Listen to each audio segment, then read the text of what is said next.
Hi, my name is Anke Bernau and I work in English and American Studies. I specialize on literature from the medieval period, so around 1200 to 1600. And I've had a longstanding interest in environmental questions, both in my personal life and in the past years also in my teaching and research. So for example, I teach a third year course called Vital Matters, and in that course, we bring together medieval ideas from philosophy, from poetry, from religion, about nature, about the relationships between different living beings, about the cosmos and the universe. And we bring that into conversation with really recent contemporary theory addressing climate crisis and environmental questions. And I guess that's also the model for my research, where I like the fact that bringing together these early ideas with really contemporary ideas creates a kind of creative and productive friction between them.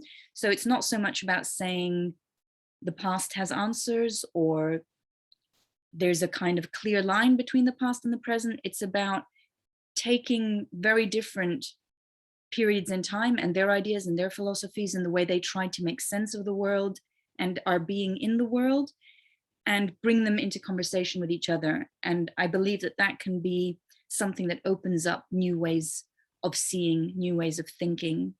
And we also see resonances. We do also see echoes. So this period in the past was one that was incredibly fertile with new scientific thoughts, scientific works being translated from the Arabic into Latin and being circulated. And there was not this division between science and literature. So we see people writing in poetry, but they're thinking very hard about scientific questions and vice versa. So there's also a model there for thinking across disciplines, across genres, across specialisms, which is so important for thinking about environmental questions today. In my own research at the moment, I'm focusing on a range of things. I'm thinking about the difference between animal and human craftsmanship or making.